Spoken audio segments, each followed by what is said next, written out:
भगवान महात्मा बुद्ध कहते हैं, अगर जीवन में आप सुखी रहना चाहते हो और आगे बढ़ना चाहते हैं, परिवार में मान सम्मान पाना चाहते हैं और यह चाहते हैं कि आपके घर में कभी लड़ाई झगड़े ना हो, तो ये 8 बातें किसी से मत बताना। यहाँ तक कि आपकी अपनी प्रिय पत्नी को भी मत बताना। मित्रों, वो कौन सी 8 बातें हैं, चलिए इसे जानते हैं एक कहानी के माध्यम से। नमो बुद्धाय। मित्रों, बुद्ध भगवान एक गांव में उपदेश दे रहे थे। उन्होंने कहा कि हर किसी को धरती माता की तरह सहनशील तथा क्षमाशील होना चाहिए।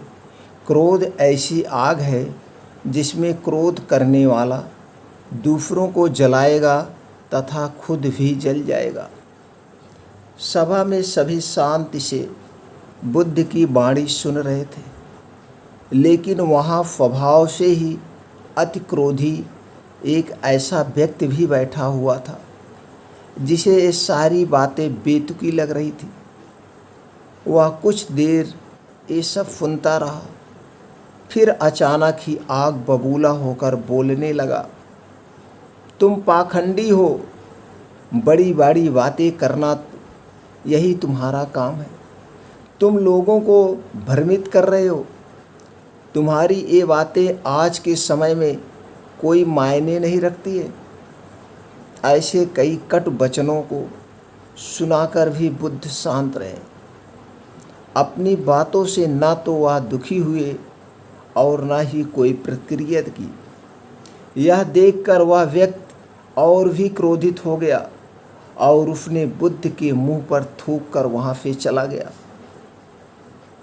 अगले दिन जब उस व्यक्ति का क्रोध शांत हुआ तो उसे अपने बुरे व्यवहार के कारण पछतावे की आग में जलने लगा और वह उन्हें ढूंढते हुए उसी स्थान पर पहुंचा। पर बुद्ध वहाँ कहाँ मिलते। वह तो अपने शिष्यों के साथ पास वाले एक अन्य गांव निकल चुके थे। व्यक्ति ने बुद्ध के बारे में लोगों से पूछा और ढूंढते ढूंढते जहाँ बुद्ध प्रवचन दे रहे थे वहाँ पहुँच गया। उन्हें देखते ही वह उनके चरणों में गिर पड़ा और बोला, मुझे क्षमा कीजिए प्रभु, मुझे क्षमा कीजिए। बुद्ध ने कहा, कौन हो भाई, तुम्हें क्या हुआ है, क्यों क्षमा मांग रहे हो। उसने कहा, क्या आप हमें भूल गए। मैं वही हूँ जिसने कल आपके साथ बहुत बुरा व्यवहार किया था। मैं शर्मिंदा हूँ। मैं मेरे दुष्ट आचरण की क्षमा याचना करने आया हूँ। भगवान बुद्ध ने प्रेम पूर्वक कहा, बीता हुआ कल तो मैं वहीं छोड़कर आया गया और तुम अभी भी वहीं अटके हुए हो। तुम्हें अपनी गलती का आभास हो गया। तुमने पश्चाताप कर लिया। तुम निर्मल हो चुके हो। अब तुम आज में प्रवेश करो। पूरी बातें तथा पूरी घटनाएं याद करते रहने से वर्तमान और भविष्य दोनों बिगड़ते जाते हैं। बीते हुए कल के कारण आज को मत बिगाड़ो। उस व्यक्ति का सारा बोझ उतर गया। उसने भगवान बुद्ध के चरणों में पकड़कर क्रोध त्याग तथा क्षमाशील का संकल्प लिया। बुद्ध ने उसके मस्तिष्क पर आशीष का हाथ रखा। उस दिन से उसमें परिवर्तन आ गया और उसके जीवन में सत्य, प्रेम व करुणा की धारा बहने लगी। मित्रों, बहुत बार हम भूल में की गई किसी गलती के बारे में सोचकर बार बार दुखी होते हैं और खुद को कोसते रहते हैं। ऐसे में हमें कभी नहीं करना चाहिए। ऐसा हमें कभी नहीं करना चाहिए। गलती का बोध हो जाने पर हमें उसे कभी ना दोहराने का संकल्प लेना चाहिए और एक नई ऊर्जा के साथ वर्तमान को दृढ़ बनाना चाहिए। वह भगवान बुद्ध के चरणों में जा कर के उसने नमन किया और कहा, महात्मा जी, हमें कुछ ऐसी बातें बताइए जिससे हम भी अपने जीवन में कभी दुखी ना हो और अपने घर समाज में मान सम्मान बनाए रखें। भगवान महात्मा बुद्ध मुस्कुराते हैं और कहते हैं कि आज तुम्हें हम 8 ऐसी बातें बताने वाले हैं, अगर तुम इसका पालन करोगे तो कभी दुखी नहीं रहोगे, कभी दुखी नहीं। पहला जो है दाम्पत्य जीवन, घर परिवार की बातें। आप अपने परिवार की बातें कभी किसी दूसरे से मत करना। आपके घर में क्या हो रहा है, आपके भाई भाई के बीच में क्या चल रहा है, आपके माता पिता के साथ क्या संबंध है, आपका अपनी पत्नी के साथ क्या संबंध है, आपकी पत्नी क्या कुछ आपको कहती है। जैसे कि आज के समाज में क्या है, अगर पति पत्नी में झगड़ा हो गया तो पत्नी यही सारी बातें जाके बाहर पड़ोसी से कहती है, वो अपने मन का बोझ हल्का करने के लिए, और पड़ोसी उसका फ़ायदा उठा करके उसके पति की कमजोरी को समझ जाता है, और हर एक पड़ोसी इस मौके की तलाश में रहता है कब हमें मौका मिले और हम इसके नुकसान पहुंचा दें। अगर कभी कभी आप देखते हैं 2 भाई हैं, 3 भाई हैं, आपस में झगड़े जब होते हैं तो वही भाई जा कर के पड़ोसी से कह देता है या गांव में दूसरे लोगों से कह देता, तो दूसरे लोग वही बातें तीसरे लोग से कह देते हैं। तो इससे क्या होता है कि आपके परिवार में एकता नहीं है, आपके परिवार में विघटन है, आपके परिवार में लड़ाई है, और आज का समाज इसका फ़ायदा उठाना चाहता है, इसका फ़ायदा उठाना चाहता है, और कहीं ना कहीं से वो आपको नुकसान पहुंचाने के लिए तरकीब सोच रहा होता है। तो इसलिए जो भी घर की बातें हैं, आपके भाई भाई में झगड़ा हो रहा है, माता पिता की कोई बातें हैं, उस बात को ऐसे लील जाओ कि घर की दीवार के बाहर ना जाए, उसे अपने में ही सलटा लो, तो आपके घर में कभी लड़ाई झगड़े नहीं होंगे। और अपने दाम्पत्य जीवन की कभी भी किसी से कोई बात मत बताइए। ये आपका परिवार है, ये आपका जीवन है, इसे आपको ही हल करना है। इस समस्या को कोई बाहर का आदमी हल करने नहीं आएगा, बल्कि वो मज़ा लेगा, उसका फ़ायदा उठाएगा। तो इसलिए भूल करके भी अपने दाम्पत्य जीवन, घर परिवार की बातें चार दीवारी के बाहर मत ले जाइए, मत ले जाइए, नहीं तो बहुत बड़ा नुकसान हो जाएगा। अगली बात जो है अपमान व धोखे की बातें। अगर आपको कहीं किसी से अपमान हुआ है और आपने अपने जीवन में मान लीजिए कोई बिजनेस कर रहे हैं या कोई आगे की नौकरी में कहीं कुछ धोखा मिलता है या किसी कारण पर, ये ज़िंदगी है, आगे बढ़ने में कहीं धोखे मिलते हैं और कभी अपमान भी सहना पड़ता है। तो अपमान और धोखे की बातें अपने ना परिवार में बताएं, ना हित मित्र से बताएं। अगर आप ये बातें बताते हैं तो कहीं ना कहीं आपको उन्हीं के द्वारा ही जलील होना पड़ता है। अगर आप अपनी पत्नी से भी बताते हैं ये बातें, तो आपकी पत्नी कहीं ना कहीं, आप बच्चों में फैमिली में बैठे हुए हैं, उसके मुंह से निकल ही जाएगा, चाहे मजाक के तौर पे, तो उस समय आपको अपमानित होना पड़ेगा। इसलिए कहीं कुछ धोखा खाए हैं, अपमान हुए हैं, तो ये सारी बातें आप अपने तक ही रखिए, बाहर बताने से कोई फ़ायदा नहीं होता, इसका कोई हल, कोई समस्या का समाधान नहीं है। और तीसरी बात है आर्थिक स्थिति, धन की। आप अपनी कमाई का जरिया किसी को मत बताना। आपके पास कितने पैसे हैं, आप कैसे कमाते हैं, कितना प्रॉफिट होता है, अगर ये बात नहीं है कोई आपसे मांग लेगा। अगर आप अपने कमाई का जरिया बताते हैं तो बहुत सारे ऐसे लोग हैं जिन्हें ईर्ष्या जलन होती है, तो कहीं ना कहीं से आपको वहाँ पे फेल करने की कोशिश करेंगे। और कुछ हित मित्र ऐसे भी होते हैं, आप बता देंगे कि मेरे पास बहुत ज़्यादा पैसा है, तो कभी ना कभी वो आपसे मांगेंगे। हो सकता है आपको भी उस समय पैसा ना हो, या आपको कोई और ज़रूरी काम हो, आप पैसे ना दें, तो नहीं देंगे तो वहाँ पे आपके पास दुश्मनी होगी, आपसे मनमुटाव होगा। लोग यही सोचेंगे कि आपके पास पैसा रहते हुए नहीं दे रहे। हाँ, अगर आपके पास पैसा है, आपके खर्चे से ज़्यादा है, आपकी बचत से ज़्यादा है, और आपको लगता है नहीं मैं इनकी सेवा कर दूं, या पैसा दें या ना दें, तो आप दे सकते हैं, बता सकते हैं, लेकिन कमाई का जरिया कभी मत बताइएगा। और दूसरी बात, आप अपनी गरीबता कभी मत रोइएगा, गरीब होने का कभी रोना मत रोइएगा, इस दुनिया में कोई किसी की गरीबी पर दया नहीं दिखाता है, कोई किसी की गरीबी पर कभी दया नहीं दिखाएगा।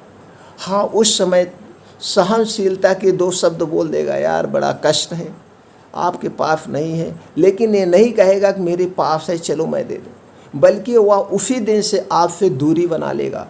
इसलिए आप खाना खा रहे हैं कि नहीं खा रहे हैं ये मत किसी को बताइए। आप उसके सामने ऐसे प्रेजेंट होइए, ऐसे व्यक्त होइए, आपके चेहरे पर ऐसी मुस्कान होनी चाहिए, आपके चेहरे पर ऐसी खुशी होनी चाहिए। आपके पास जो कपड़े हैं उसको हमेशा साफ सफाई करके, प्रेस करके, मेंटेन करके ऐसे रखिए, ऐसा लगे कि इनके पास बहुत सारा धन है, इनके पास पैसों की कमी ही नहीं है।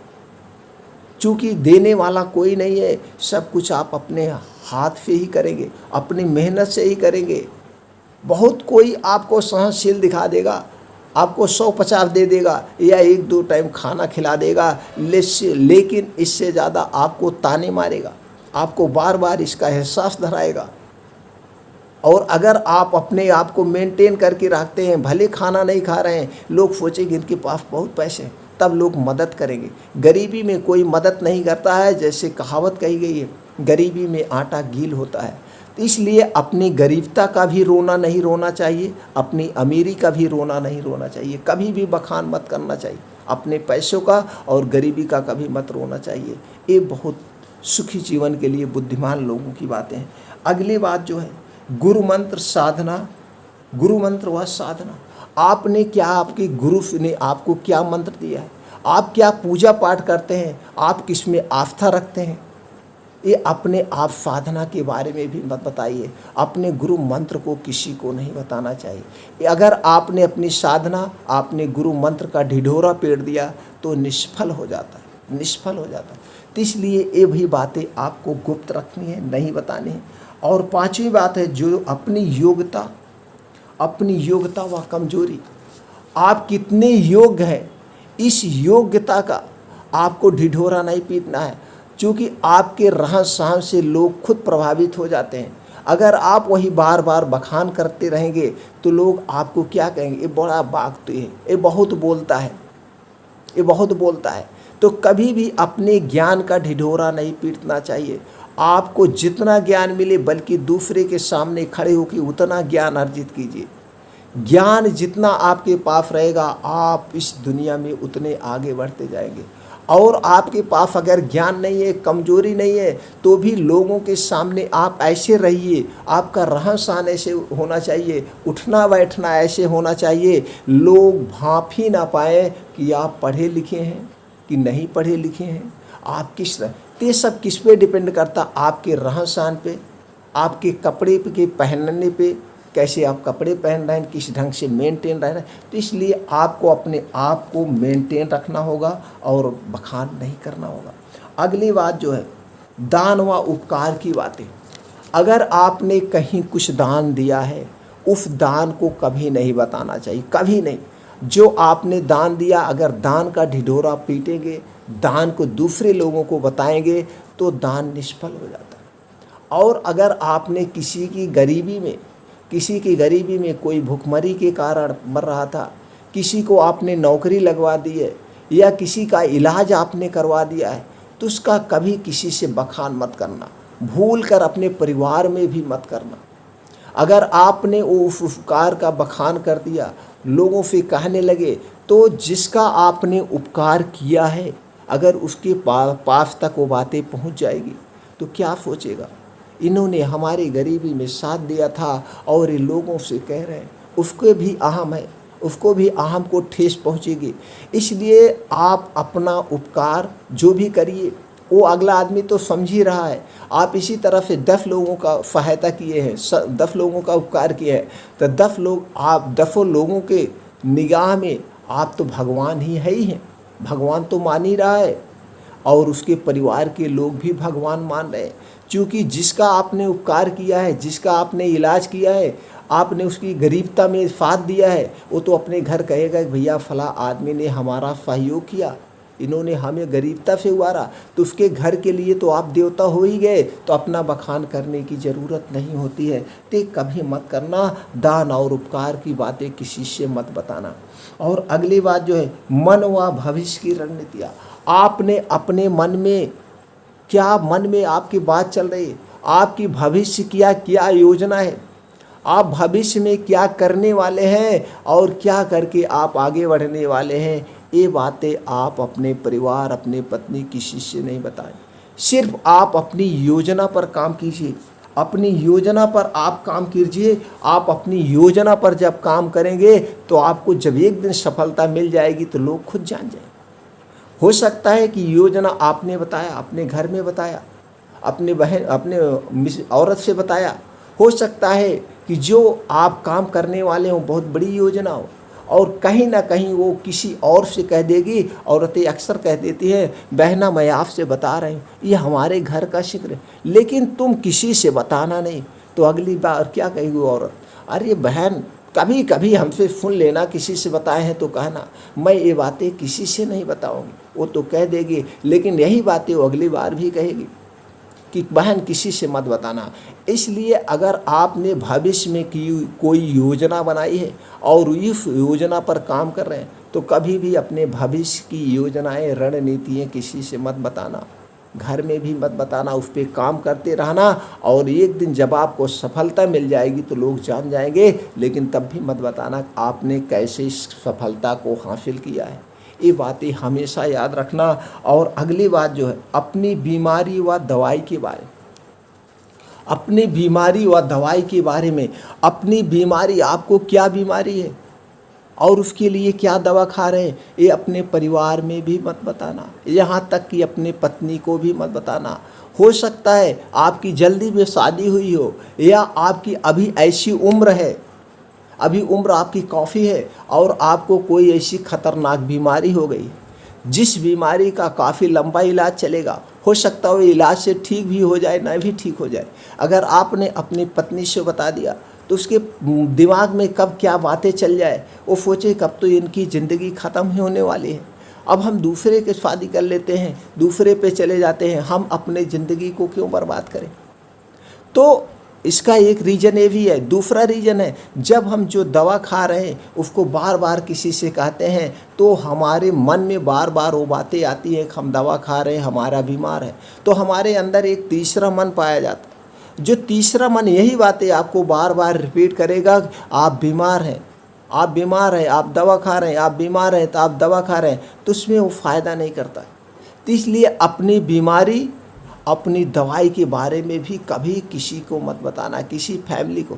जहाँ तक हो सके इसे गुप्त ही रखना, क्योंकि इलाज आपको करवाना है, घर के मुखिया आप हैं, तो आप डॉक्टर से इलाज कराइए, कुछ कराइए, लेकिन उसे किसी को मत बताइए। तो इसके एक और फ़ायदा होगा, जैसे हमने कहा अवचेतन मन, ये आपका जो अवचेतन मन है ये कुछ नहीं जानता, तो जब इसके आपके मन में बीमारी के बारे में कोई फीलिंग नहीं आएगी तो ये कभी सोचेगा नहीं।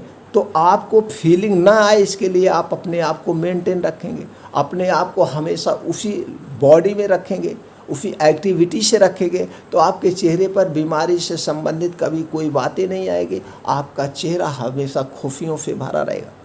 तो जिसके जीवन में और हमेशा वो खुश रहता है, उसको कभी कोई बीमारी नहीं होती, और बीमारियां होती भी तो अपने आप आती है और ये हमारा शरीर ठीक कर लेता है। तो अपनी बीमारी और दवाई की बातें कभी किसी से मत बताना चाहिए। ये आपके जीवन की 8 अमूल्य बातें हैं। इन 8 अमूल्य बातों को जो गांठ बांध लिया उसके जीवन में कभी कोई कष्ट दुख नहीं आएगा। तो इस तरह से भगवान महात्मा बुद्ध ने उसे 8 बातें बताई। उसने भगवान महात्मा बुद्ध की वो 8 बातें सुनने के बाद उसने कहा, महात्मा जी आज से हम आपके चरणों में हमेशा रहेंगे, हम आज से आपके शिष्य बन गए और हम ये 8 बातों का पालन करेंगे। भगवान बुद्ध ने कहा, पालन भी करना और दूसरों को बताना भी, क्योंकि हमारा एक ही उद्देश्य है, आपका भी एक उद्देश्य होना चाहिए, हर घर के परिवार को शिक्षित जागरूक करना, जिससे कभी भी किसी धोखे का शिकार न हो और उनका जीवन खुशियों से भरा रहे। वह कहता है, ठीक है महात्मा जी, हम ऐसा ही करेंगे, हम इसको पूरा प्रचार करेंगे, सबको बताएंगे और जो आपके उपदेश हैं सारे उपदेशों का पालन करेंगे। और आपका जहाँ जहाँ सत्संग होगा, आप जहाँ जहाँ उपदेश देने जाएंगे, हम आपके साथ हमेशा रहेंगे, आपके साथ हमेशा रहें। वह भगवान महात्मा बुद्ध से बहुत प्रभावित होता है और वह ज्ञान लेकर चला जाता है। भगवान महात्मा बुद्ध अपने रास्ते चले जाते दोस्तों। तो मित्रों, इस 8 बातों को आप भी अपने जीवन में उतार लीजिए। ये 8 बातें हर एक आदमी के लिए उपयोगी है। और मित्रों, ज़्यादा से ज़्यादा लोगों तक, अपने हित मित्र भाई बहन सबके लोगों तक ये भगवान महात्मा बुद्ध की 8 बातें, 8 उपदेश पहुंचा दीजिए। वो भी अपने जीवन में उतार लें और उनका भी जीवन खुशियों से भरा रहे। फिर मिलते हैं ऐसे ही और एक उपदेश के साथ अगले वीडियो में।